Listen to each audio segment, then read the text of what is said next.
Welcome back to Forces of Flight Part 2. In this video we're going to take a look at weight, specifically the weight and balance of an aircraft. In the last video we started to talk about vector forces, and vector forces are those that have magnitude and quantity. So the larger the arrow, the greater the amount of force, the larger the magnitude of it, and the direction is the arrow in which the force is pointing. So in our aircraft here you see that we have our weight force and it's pointing down, so that we know that that is pulling us down. In an aircraft we're always being affected by gravity. So gravity on the mass of the aircraft is where we derive weight, the force of weight from. So if we were to click on this, it'll show our airplane being pulled down by that weight. Alright? So as engineers, we have to help determine and help a pilot to have a nice stable aircraft.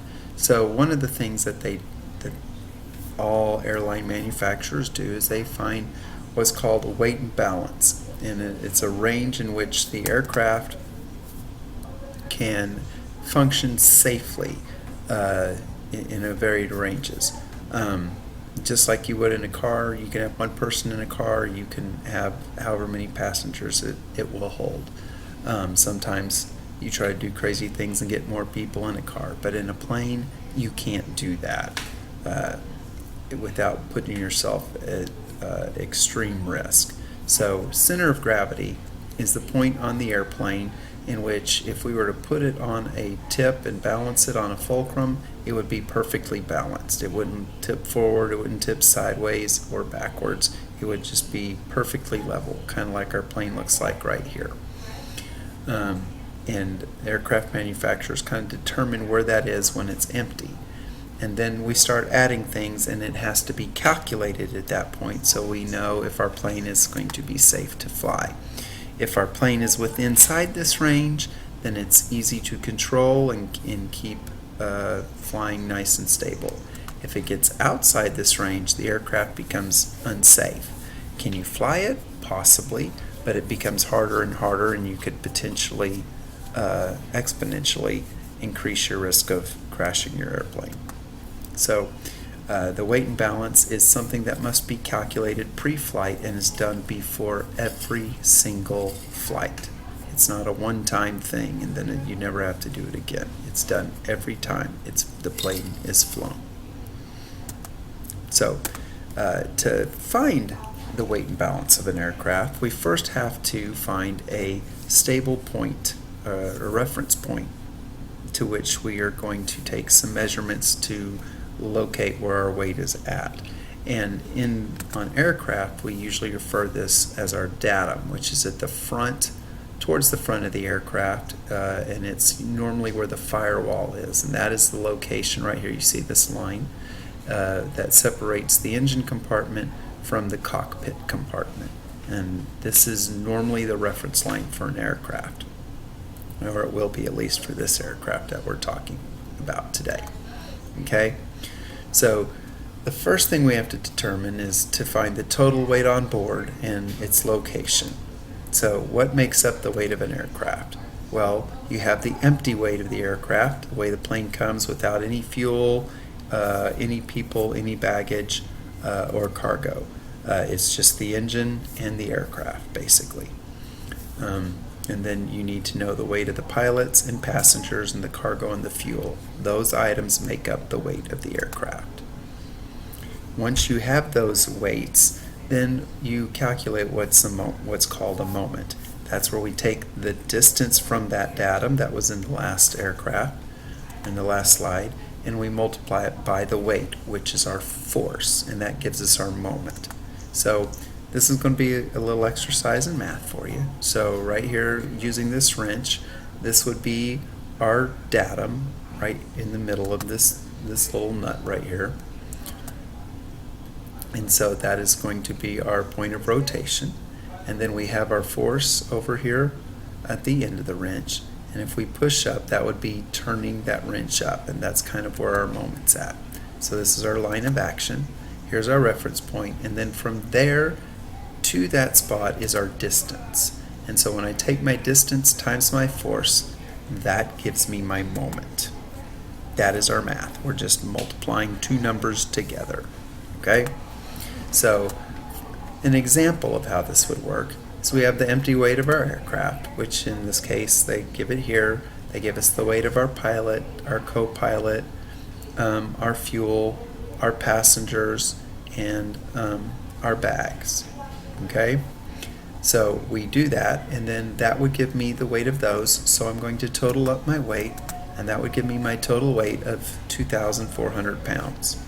Then I need to know the distance where those are located. So on the aircraft, you'll notice that we have some of the same distances, and if you think about it, we have the empty weight of our aircraft. So we're talking about our center of gravity. If there was nothing in this particular point, this is the distance at which I could balance that airplane perfectly, which would be 37.4. And then I have a pilot and co-pilot who are 37 inches. Their seats are right here. They don't move. They're pretty much in that location. So they might slide, they might just ever so slightly, because you can adjust a seat forward and backwards a little bit, but it's not going to be enough that it's going to change that distance. So those are the locations of the pilot and the co-pilot. The fuel, we have fuel tanks, and in this plane up here, they're in the wings, and they would be 45 inches back from our reference point. And then we have our rear passengers, who are a little bit further back than our passengers, or than our pilot and our co-pilot. So they're at 72 inches, and then I have baggage, so the baggage compartment is even further back, and there's our one bag.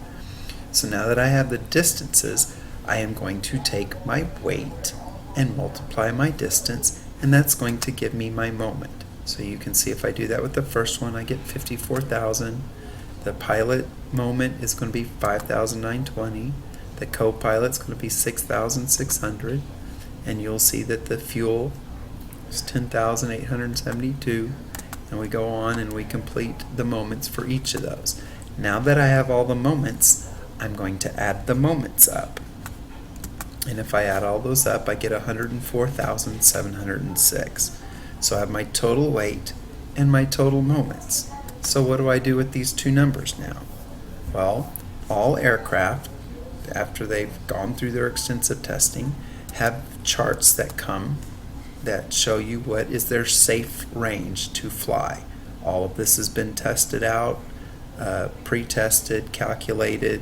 There's been a lot of information collected where they come up with these particular ranges. So this is what the chart looks like on this little Cessna 152 that we've had on this other screen.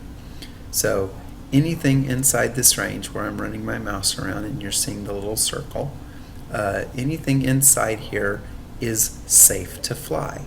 Even if it's right on the line, it's safe. If it's past the line, it's not going to be safe to fly. So let's find out. We're going to take our numbers. Remember, we had 2,400 and we had 104,700. So that's going to be right there. When we put those two together and we come up and we see where they intersect, you will see that they intersect right on that line. So is this plane safe to fly? Well, according to the chart, yes it is, because it's right on the line, but it's barely safe to fly. Some people might feel a little nervous about this, but if you think about it, something happens to this plane as the flight goes on. This is pre-flight, so it's loaded with fuel, it's loaded with passengers, it's loaded with luggage. As the plane flies, I want you to think about this. Will the weight of this plane change as it flies? Yes, it will. If you think about it, it's burning fuel. And in the slides before, the fuel is like 240 pounds. So as this plane flies, it's going to begin to weigh less. As it's weighing less, so will the moment will change. So as this plane flies, it will slowly begin to come down into this range where it's a little safer. So even though it's barely safe to fly at takeoff, the longer it's in the air, the safer it will become. Okay, so I believe that is going to be the end of our weight and balance. You will have some practices. This activity will have some weight and balance to it. So if you're a little confused, go back, look at the math. It's not very difficult. You're just multiplying our weight and their distance that they are to kind of find out where it is safe on this chart. All right, so this is going to be the end of our second video. In the next video, we will look at lift so that we can help overcome our force of weight.